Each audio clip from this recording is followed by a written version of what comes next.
Alhamdulillah Rabbil Alamin. Wabihi nasta'in ala umurid dunya waddin. Segala puji bagi Allah Tuhan semesta. Dialah yang mencipta, dialah yang berkuasa. Dialah tempat kita meminta. Dan kepadanya kelak kita akan kembali. Dan hanya kepada Allah kita meminta pertolongan. Itu ikrar kita yang selalu kita ulang. Iyyaka na'budu wa iyyaka nasta'in. Dalam menghadapi segala urusan. Baik urusan dunia, urusan pekerjaan kita, atau urusan agama kita. Wassalatu wassalamu ala sayyidil mursalin wa imamil muttaqin. Qaidil quril muhajjalin. Sayyidina wa maulana Muhammadin wa ala alihi wa ashabihi ajma'in. Amma ba'd. Jamaah rahimakumullah. Di siang hari, di saat kita sedang berpuasa, kita menyempatkan diri untuk belajar. Sebagian orang memandang sebelah mata tentang duduk mengkaji ilmu. Padahal sakinah turun. Kedamaian dan ketentraman dan rahmat itu membungkus orang-orang yang ngaji. Malaikat-malaikat pun mengelilingi. Ditambah lagi Allah menyebut-nyebut orang-orang yang datang kajian. Lalu dikatakan kepada mereka, qum maghfurun lakum. Kalian semua bangkit sudah. Waktunya pulang. Tapi dalam satu kondisi dosa-dosa kalian sudah diampuni. Ahibati fillah.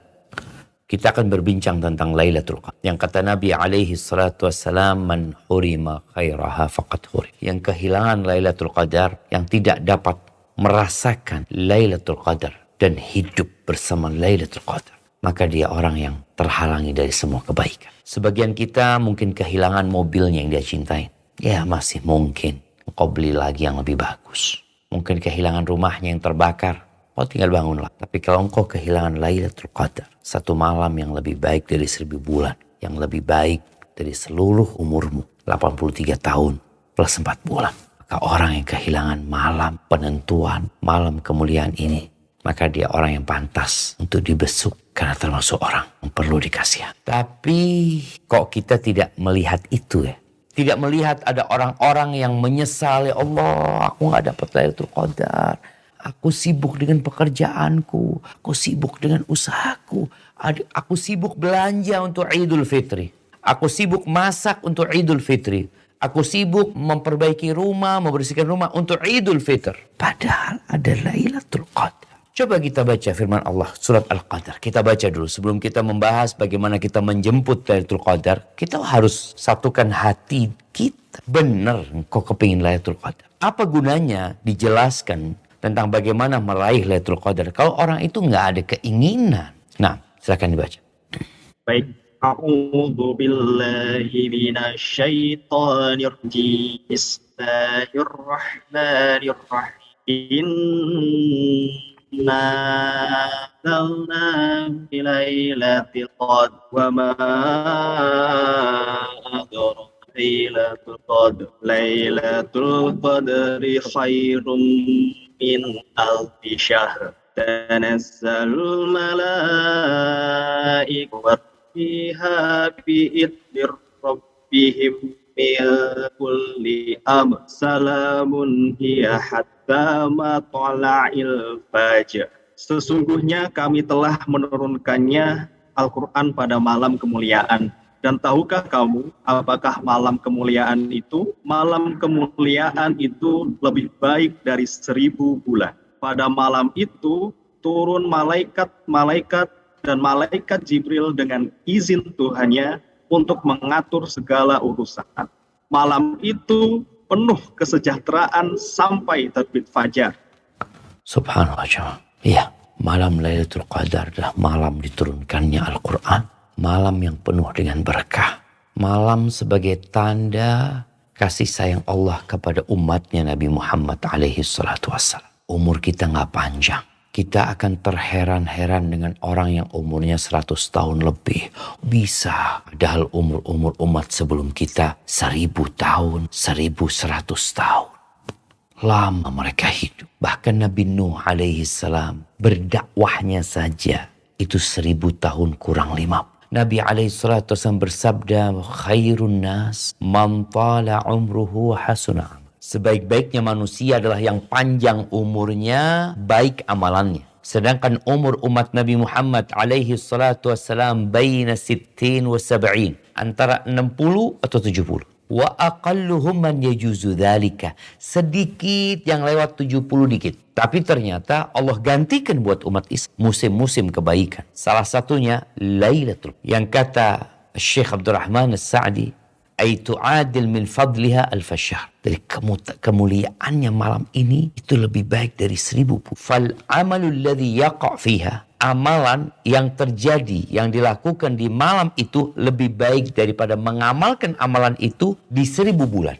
Ini kata beliau menyebabkan akal orang jadi kebingungan. Kok bisa? Tapi itulah karunia Allah Azza. Maka kalau kita melihat orang di Lailatul Qadar macam-macam amalan. Yang cuma sholat doang dan dia dapat itu Lailatul Qadar, maka sholat itu lebih baik dari 1000 bulan. Yang cuma sholat doang. Yang sholat, yang zikir, yang berdoa, yang baca Quran. Amal apa saja kau dikerjakan di malam lebih baik dari 1000 bulan. Berarti orang-orang yang mendapatkan Lailatul Qadar itu bertingkat-tingkat sesuai dengan amalan dia. Apa yang perlu kita persiapkan untuk Lailatul Qadar?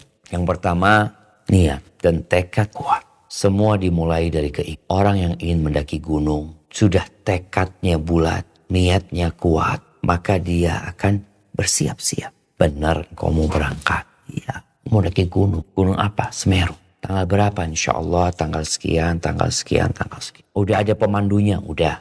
Udah ada petanya? Udah. Fisik aman.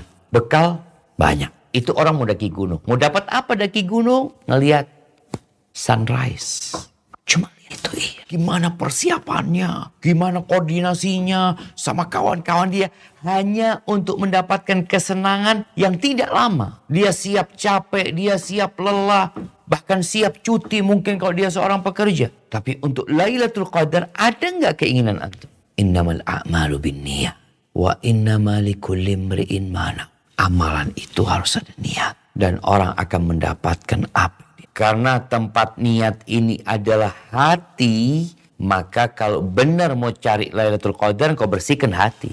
Bersihkan hati. Nabi SAW menyebutkan, ala inna fil jasadi mudghah, idza salahat salaha sairu amali, wa idza fasadat fasada sairu amali. Sesungguhnya di dalam tubuh manusia ada sebuah organ. Kalau dia baik, semuanya baik. Kalau dia rusak, semuanya rusak. Ala wahyil qalb. Maka bersihkan hatimu dari berbagai penyakit iri, dengki, dendam, suudzon, kecintaan kepada dunia yang fana. Bersihkan dengan cara bertobat kepada Allah. Nih kalau dikatakan tinggal 7 hari lagi kita berjuang, maka engkau bersihkan hati, engkau punya waktu. Membersihkan hatimu dengan bertobat kepada Allah Azza wa Jalla. Dan memperbanyak istighfar. Menjaga mata, karena mata jendela hati. Menjaga telinga, karena telinga juga jendela hati. Jaga hati. Ketika sebagian ulama membagi puasa menjadi 3 bagian. Yang pertama puasa umum.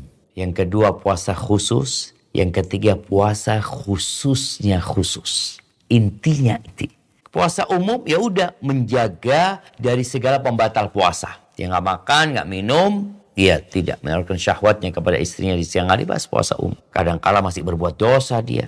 Puasa khusus plus dia menjaga mata dari berbuat dosa, menjaga telinga dari berbuat dosa, menjaga tangan, menjaga kaki. Dia berpuasa menjaga raganya dari dosa. Itu khusus. Yang lebih khusus lagi adalah plus dia menjaga raga, dia menjaga hati. Membersihkan hati dari segala ketergantungan kepada selain Allah Azza wa Jalla. Membersihkan hati dari ambisi-ambisi yang remeh. Dari pikiran-pikiran duniawi yang merusak.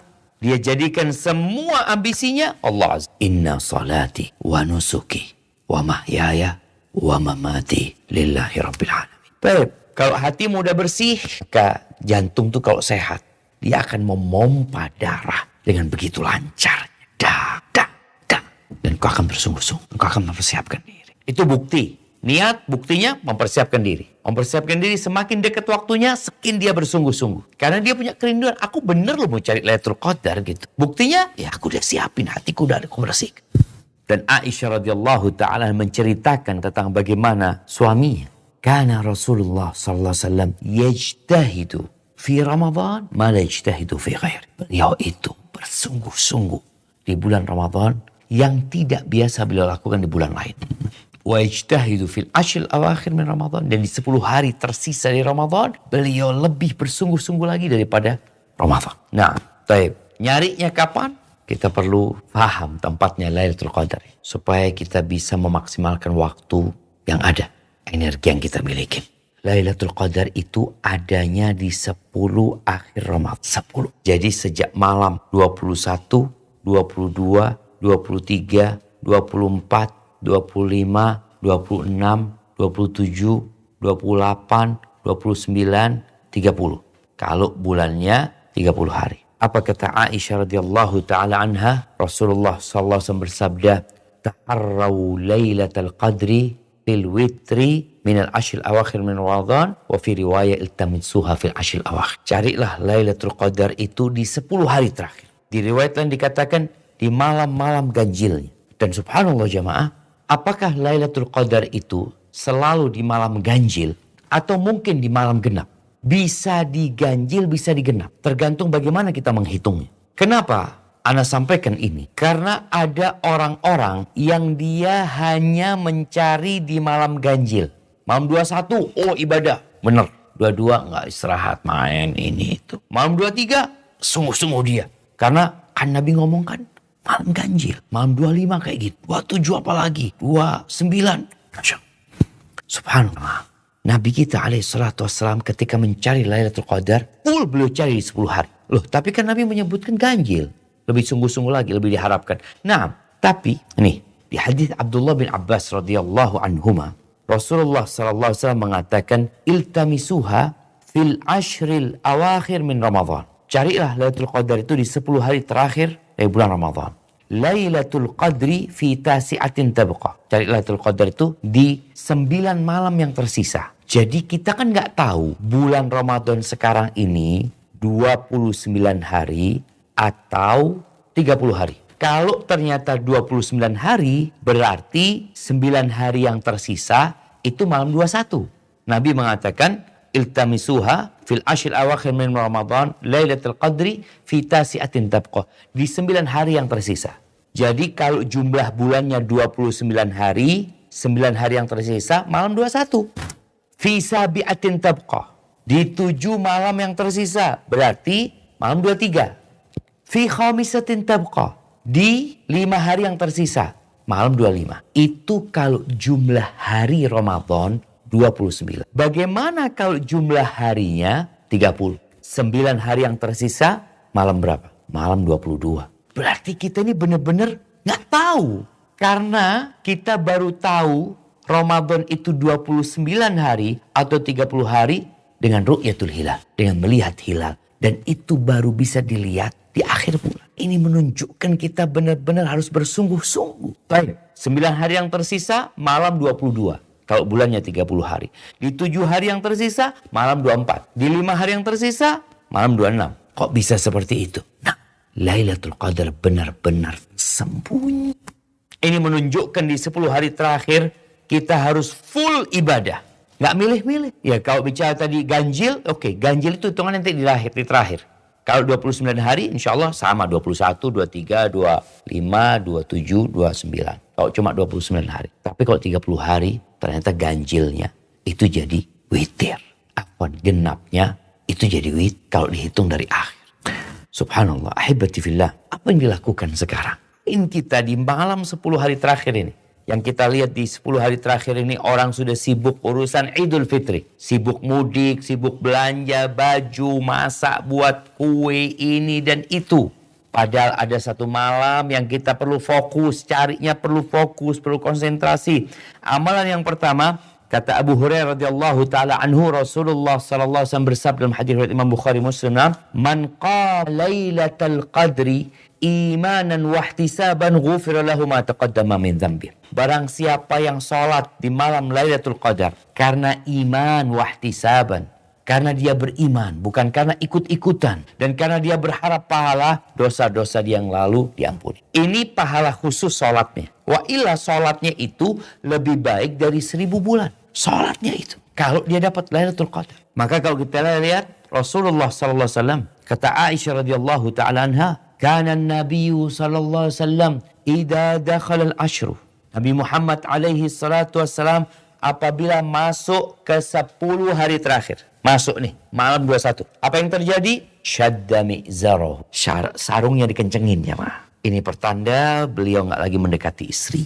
Di malam-malam Ramadan sebelum malam 21, Nabi ngauli istrinya. Allah juga menghalalkan hal itu di malam-malam Ramadan. Apa-apa. Tapi di 10 hari terakhir, istri selamat tinggal. Masa? Aduh, satu istri anak nggak mau.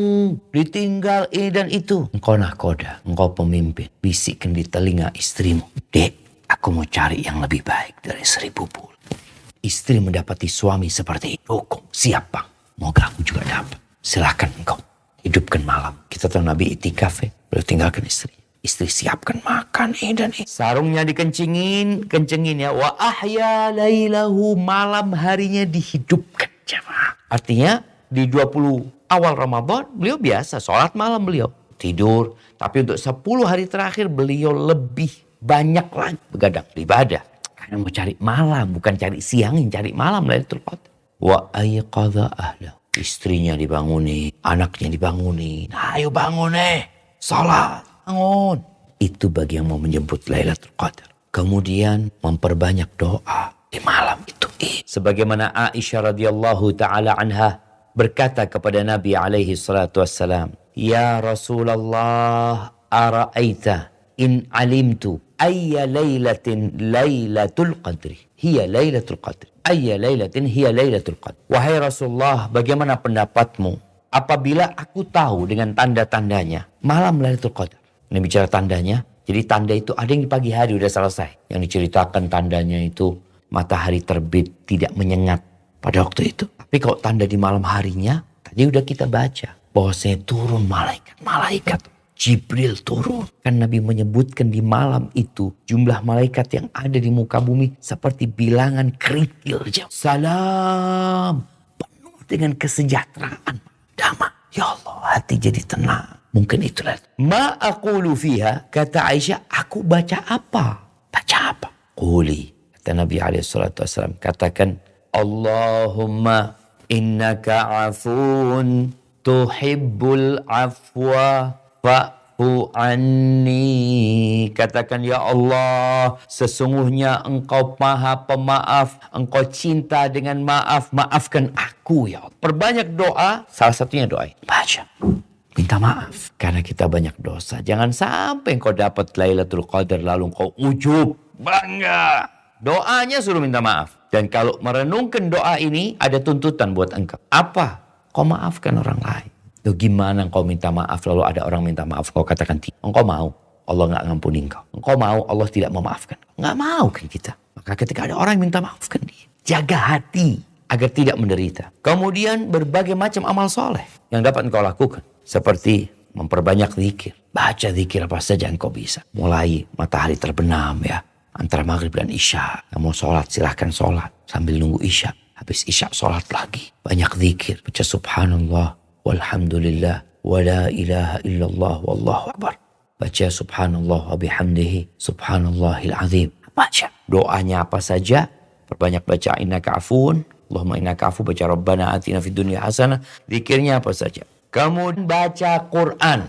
Nah, baca Quran ini di sholat engkau boleh baca dengan memegang mushaf atau engkau baca di luar sholat. Mungkin capek mau berdiri ini itu. Dan ketahuilah jamaah, ketika seorang capek mau sholat malam berdiri, engkau boleh sholat duduk dengan pahala setengah, tapi tetap sholat. Dan kalau kita lihat bicara baca Quran, wah, 1 huruf 10 kebaikan. Gimana kalau antum dapat lebih baik dari 10? Maka jangan terburu-buru sholatnya ketika di 10 hari terakhir. Jadi kualitasnya harus berubah. Sebagian salafus saleh itu di 10 awal Dzulhijjah atau 20 awal Dzulhijjah dia menghatamkan Quran tiap 3 malam. Dia hatam. Di 10 akhir Ramadan tiap malam dia hatamkan. Dia berharap ini malam Lailatul Qadar. Kalau benar nih malam Lailatul Qadar, bacaan Quran dia lebih baik dari 1000 bulan. Dia hatam 30 juz 1 malam. Bayangin kalau itu lebih baik dari 1000 bulan. Berapa? 3 jam. Hatam 10 ke Allah. Usahakan. Nggak bisa hatam, ya udahlah. Maksimalkan 15 juz. Aduh berat. 10 juz semalam. 5 semampumu. Tapi harus ada semangat. Ya kalau kita cuma 10 juz, ya 10 juz lebih baik dari 1000 bulan. Kalau kita cuma 5 surat, ya 5 surat lebih baik dari 1000 bulan. Hitungannya amalan yang kita lakukan di malam itu. bersolawat kepada Nabi SAW. Ya, kita tahu di antara syarat diterima doa atau adab doa itu harus ada solawat. Maka antum ketika awal berdoa bersolawat, di pertengahan bersolawat, di akhir bersolawat. Sedekah silahkan, ngasih buka orang yang puasa, atau ngasih makanan orang yang sedang sholat malam, yang sedang iktikaf. Apa yang bisa engkau lakukan lah. Kasih, siapin kopi atau apa. Dan kalau melihat bagaimana para salafus soleh menjemput Lailatul Qadar. Di antara mereka itu ada yang menganjurkan untuk mandi. Bersih, seger ya. Bagi yang dari rumahnya mungkin mau ke masjid. Atau di rumahnya sendiri kalau dia nggak iktikaf. Mandi. Kemudian pakai baju yang bagus sekali. Nakh'i Ayyub As-Sikhtiyani, beliau itu kalau masuk malam 23, malam 24, dia akan mandi, dia akan pakai baju baru dia, dan dia akan pakai parfum. Ini serius cari Lailatul Qadar. Ya kalau dikatakan mau jemput tamu nih, tamunya siapa? Tamunya orang penting. Masa aku pakai baju ini? Kayaknya nggak cocok ya? Nggak cocok kayaknya, ganti baju yang bagus. Itu tamu biasa, gimana kalau tamunya lebih baik dari 1000? Anas bin Malik radhiyallahu anhu, apabila malam 24, kita sebutkan nih malam 24. Karena tadi kan Lailatul Qadar ikut dari belakang tuh. Bisa jadi ganjil, bisa jadi genap. Kalau malam 24, dia akan mandi. Anasin. Kemudian dia pakai parfumnya. Wala bisa hullatan. Dia pakai baju satu setel atas dan bawahan. Kalau sudah subuh, baju itu ditaruh sama Anas. Dilipat, dipakai tahun depan. Allahu Akbar. Kemudian disebutkan muridnya Anas bin Malik, Thabit Al-Bunani, Humaid Al-Tawil. Dia juga pakai baju yang paling bagus, pakai parfum, masjidnya juga diwangiin. Di malam itu, khususnya di malam-malam yang diharapkan Lailatul Qadar, mereka pakai baju yang paling bagus. Maka bagi teman-teman yang iktikaf, usahakan bawa baju bagus gitu. Kemudian Thabit mengatakan tentang seorang sahabat. Nah, bagaimana kalau lihat ya. Tamim ad-Dari, sebutkan oleh Thabit. Dia itu punya baju yang dia beli seharga 1000 dirham. 1000 dirham itu 100 dinar kira-kira. Ya, hampir setengah kilo emas. 400 per 4. 425 gram. Kira-kira harga bajunya 400 juta. Dia pakai baju itu di malam-malam yang diharapkan Lailatul. Karena kita menghadap Allah. Dan Allah mau kasih bonusnya sama kita. Masa kita pakai baju yang biasa-biasa aja? Pakai baju yang paling bagus. Membangunkan keluarga. Bangunkan keluarganya. Jangan cuma engkau sendiri yang mau Lailatul Qadar. Bagaimana Nabi SAW tidak membiarkan satupun orang yang bisa bangun malam kecuali dibangunkan. Ayo bangun. Bangun nih cari Lailatul Qadar. Sufyan Ats-Tsauri mengatakan, ahabbu ilayya, sesuatu yang lebih aku cintai. Kalau masuk 10 hari terakhir, dia tahajud di malam hari. Bersungguh-sungguh. Dia bangunkan istrinya. Dia bangunkan anak-anaknya.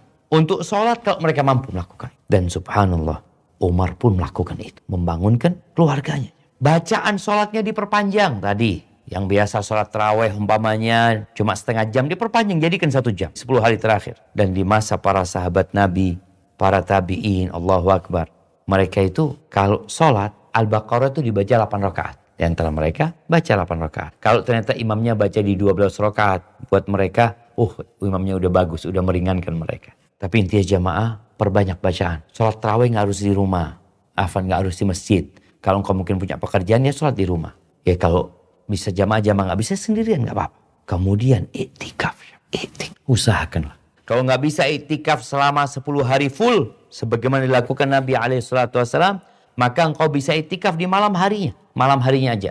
Pokoknya Ustaz, ana berangkat habis maghrib atau sebelum maghrib sampai subuh. Nggak apa-apa, mungkin pagi punya pekerjaan.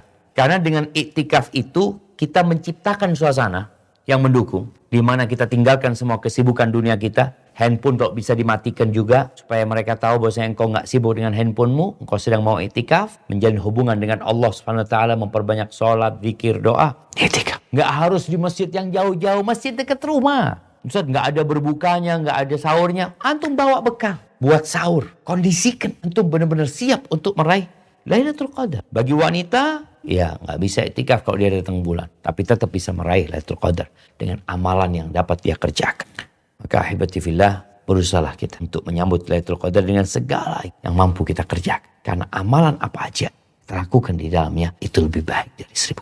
Baik, mungkin itu yang dapat Anda sampaikan sedikit. Mudah-mudahan memotivasi kita untuk lebih bersungguh-sungguh. Kita masuk ke sesi tanya jawab. Anda kembalikan ke moderator. Barakallahu fikum. Baik, terima kasih Ustaz. Jadi memang sedikit yang tadi mungkin dari saya. gitu ya. Kalau memang untuk menjemput Lailatul Qadar, kita perlu menyiapkan niat kita, niat terbaik kita. Gitu. Terus niat ini juga dibarengi dengan membuktikannya dengan persiapan yang terbaik yang kita siapkan. Amalan pada Lailatul Qadar seperti sholat, iman, berbagai macam amal yang bisa kita lakukan, zikir, baca Quran, sedekah, berbagai yang terbaik ketika di malam Lailatul Qadar. Tanda-tanda Lailatul Qadar ada di kalau siang hari cerah tapi tidak menyengat, di malam hari tenang, sejuk gitu kan ya, karena banyak malaikat yang sedang. Oke, baik, di sesi yang kali ini lebih ke tanya jawab ya.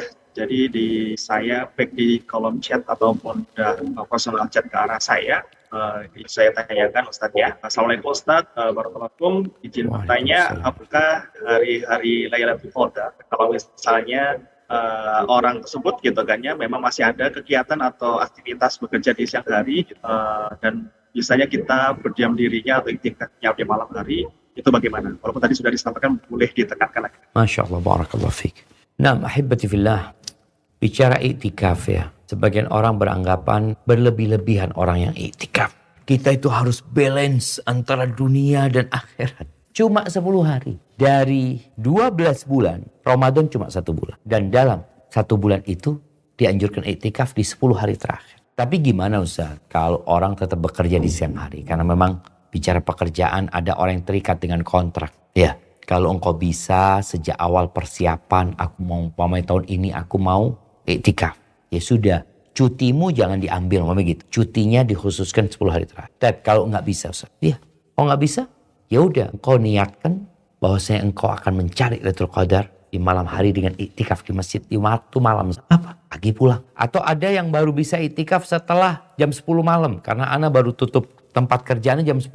Memai tokonya apalagi 10 hari terakhir. Ya Allah Ustaz. Dia sebagai pegawai, penjual. Dan ramai sekali kondisinya. Maka engkau siapkan dari siang hari istirahat umpamanya. Yang cukup ketika berbuka. Makanan yang cukup juga yang sehat. Malam hari setelah engkau pulang kerja engkau iktikaf sampai subuh.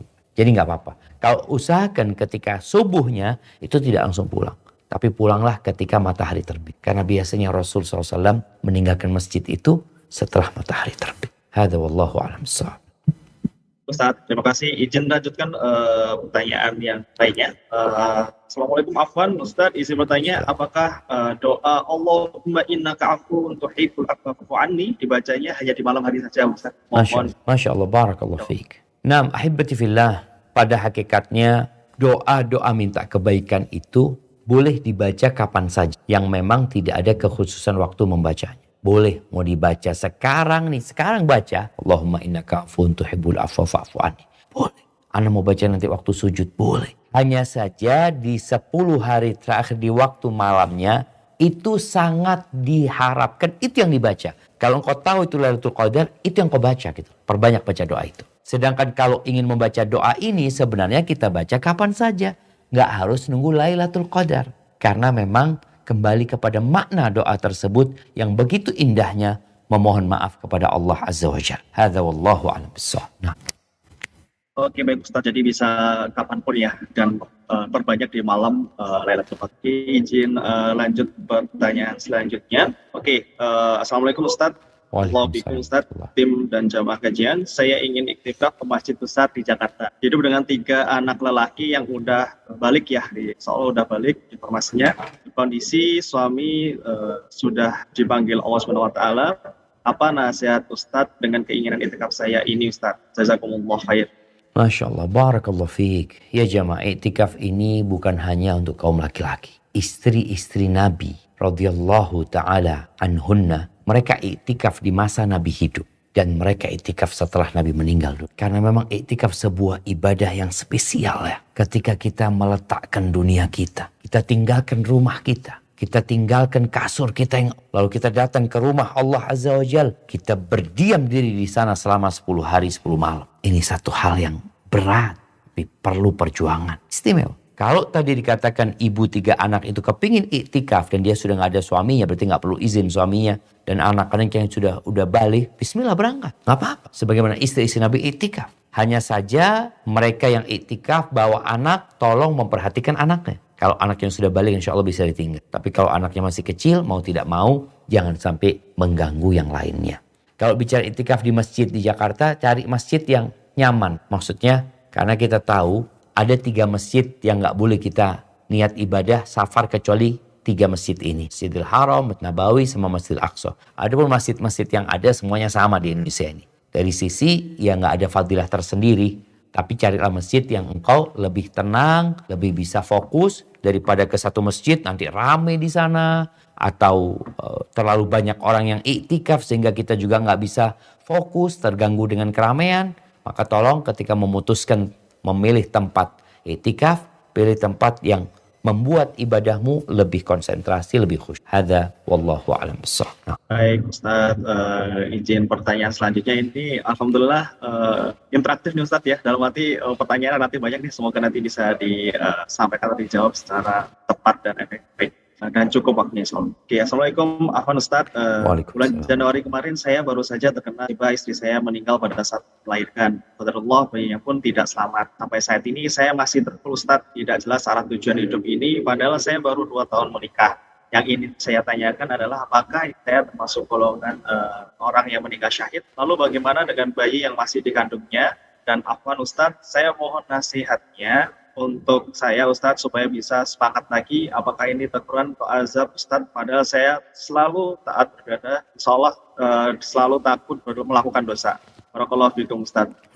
Mohon jawabannya Ustadz ya. Jadi untuk siapa tahu untuk meningkatkan lagi di bulan Ramadan. Barakallahu fiik. Naam, inna lillahi ma akhad wa lahu ma a'ta wa kullu syai'in indahu ila ajalin musamma. Milik Allah yang disisakan, yang diambil milik, yang disisakan milik Allah, yang diambil milik Allah, dan kita semua sedang menunggu antrian yang sama jemaah. Ya, kalau bicara apakah istri antum syahid, ya semoga orang yang mati dalam kondisi melahirkan anaknya mati husnul khatimah, syahid. Dan adapun anaknya yang meninggal dunia, semoga anak itu dapat memberikan syafaat kepada orang tuanya. Kalau anak itu sudah ditiupkan ruh, maka antum jangan lupa untuk akikah buat anak itu, kasih nama anak tersebut, karena dia sudah juga akan dibangkitkan kelak pada hari kiamat. Dan anak itu juga akan dapat memberikan syafaat kepada orang tuanya. Adapun bicara kondisi antum, perjalanan hidup harus dilanjutkan. Istri antum, anak antum udah pergi. Antum masih harus melanjutkan perjuangan. Ketika antum harus menikah, karena menikah itu juga ibadah. Kalau antum bertanya apakah itu sebuah teguran, azab, padahal antum orang baik. Ahibati fillah. Orang yang paling berat cobaannya para nabi. Mereka bukan pelaku dosa. Dan ketika engkau merasa sudah baik, sebenarnya kau belum baik. Kenapa? Ya, setiap selesai sholat Nabi SAW astagfirullah, astagfirullah, astagfirullah. Maka nasihat anak, yang terjadi biarlah terjadi. Kalau dikatakan itu menjadi azab, boleh jadi engkau punya dosa, yang dosa itu di hati bukan di raga. Kadangkala orang-orang lupa dengan dosa hati. Dosa tidak menerima, tidak ridho. Ada jam marah-marah sama Allah, tapi di hati dongkol dia dengan takdir Allah SWT. Dosa. Maka nasihat anak, ya engkau perbanyak istighfar, mohon ampun sama Allah Subhanahu wa taala, dan lanjutkan kehidupan ini. Karena kau nggak tahu kapan kau akan berhenti melangkahkan kaki. Yang jelas di bulan Ramadan ini manfaatkan waktu untuk mendapatkan Lailatul Qadar yang lebih baik dari 1000 bulan. Hadza wallahu a'lam bissawab. Nah. Baik, terima kasih Ustadz. Untuk yang bertanya tadi, semoga diberikan kemudahan dan juga kesabaran ya. Oke, izin saya lanjutkan. Assalamualaikum, izin bertanya, bagaimana dengan iktikaf seorang istri, Ustadz? Apakah harus bersama dengan suami? Atau misalnya suami berhalangan, bisa hanya izin Ustadz? Mohon jawabannya. Suami berhalangan, suami nggak bisa ikut iktikaf kayaknya. Nggak bisa iktikaf maksudnya. Barakallahu fiik. Yang pertama, bagi para istri ingat, surga dan nerakamu adalah suami. Dan mencari Lailatul Qadar nggak harus dengan itu. Apabila engkau punya keinginan untuk iktikaf dan engkau tidak punya tanggungan yang harus engkau selesaikan di rumah, maka silakan iktikaf dengan izin suami. Apabila suami memberikan izin, boleh jadi sang suami mungkin ya dia nggak iktikaf karena dia punya pekerjaan yang harus selesaikan, tapi dia juga nggak akan berpikir menghubungin istrinya, nggak, aku juga mau fokus beribadah di 10 hari terakhir walaupun tidak dengan iktikaf, dan dia memperbolehkan istrinya iktikaf, silahkan. Tapi yang jelas jangan sampai seorang wanita yang posisinya sebagai istri atau ibu, dia melakukan iktikaf namun dia menelantarkan yang menjadi tanggung jawab dan kewajiban dia. Karena kita harus belajar skala prioritas, mana yang wajib dan mana yang sunnah. Jangan sampai melaksanakan yang sunnah, yang wajib terbengkalai. Dan sekali lagi, iktikaf bukan syarat untuk mendapatkan Lailatul Qadar. Tapi untuk mendapatkan Lailatul Qadar tadi kita perlu niat, perlu keikhlasan, dan perlu bersungguh-sungguh di malam-malam Lailatul Qadar ya, malam-malam 10 hari terakhir. Hadza wallahu a'lam bissawab. Baik, terima kasih Ustadz. Izin saya lanjutkan di pertanyaan selanjutnya adalah Izin titip pertanyaan, bagaimana dengan wanita yang sedang haid, Ustaz? Amalan apa saja yang bisa dilakukan? Walaupun tadi sudah disampaikan, semua amalan yang bisa dilakukan. Mohon untuk penekanannya lagi, Ustaz. Masya Allah. Nah, barakallahu fiik. Ya, kita tahu putri-putri Adam memiliki keterbatasan ya, di mana terkadang dia nggak sholat. Dan tidak sholatnya dia adalah ibadah sebenarnya. Karena ibadah itu melaksanakan perintah dan menjauhi larangan. Semua ucapan, perbuatan yang baik, yang diridhai Allah, baik itu zahir atau batin. Ketika seorang wanita datang bulan, ibadahnya adalah dengan tidak sholat. Dengan tidak sholat, dengan tidak puasa. Mungkin dapat Lailatul Qadar? Mungkin. Apa yang dapat dia lakukan? Ya, ada banyak amalan yang tidak harus dalam kondisi suci. Dia bisa dengan membaca Al-Quran, tidak dengan mushaf tapi berbanyak zikir, berbagi. Tadi orang-orang yang iktikaf, engkau kirimin sesuatu, engkau bikin sesuatu. Salawat kepada Nabi SAW. Jadi semua amal. Tapi memang perlu diprogram. Aku mau apa? Mau baca Quran. Oke, aku mau hatam Quran satu malam, hatam. Umpamanya. Karena ingat malam itu, amalan malam itu lebih baik dari 1000 bulan. Kalau engkau cuma baca setengah juz, ya setengah juz yang lebih baik dari 1000 bulan. Tapi kalau engkau hatam 30 juz lebih baik dari itu. Berzikir juga seperti itu. Kalau engkau hanya berzikir la ilaha illallah wahdahu la syarikalah lahul mulku wa lahul hamdu wa huwa ala kulli syai'in qadir. Engkau baca satu kali, ya satu kali dilipat gandakan atau lebih baik dari 1000 bulan. Kalau membaca 100 kali, engkau baca 200 kali. Jadi perbanyaklah amal soleh yang bisa engkau kerjakan selain sholat. Karena memang engkau nggak boleh sholat. Hadza wallahu a'lam bissawab. Kalau ikut Ustaz, izin melanjutkan juga pertanyaan selanjutnya adalah ini sedikit menarik Ustaz. Jadi saya ada yang menyampaikan bahwa kita pasti mendapatkan Lailatul Qadar. Tinggal dalam kondisi apa Lailatul Qadar itu turun. Kondisinya kita ya, dalam kondisi apa Lailatul Qadar itu. Mohon jawabannya biar nanti kita tidak salah mempersepsikan atau salah memahami. Masya Allah, barakallahu fikum. Iya, artinya kalau bicara kita akan hadir pada saat malam Lailatul Qadar. Karena malam Lailatul Qadar itu ada di 10 hari terakhir. Artinya ketika kita hidup di 10 hari terakhir itu, kita akan melewatin tuh Lailatul Qadar. Yang jadi masalah, kita sedang ngapain? Betul. Orang yang sedang main bola, kalau itu Lailatul Qadar, ya tetap Lailatul Qadar. Tapi dia dapat apa gitu loh. Dia tidak memanfaatkan untuk meraih Lailatul Qadar itu. Orang yang sedang main gaple, umpamanya nggak tidur, begadang, ya malam itu Lailatul Qadar, tetap Lailatul Qadar. Tapi dia dapat atau tidak?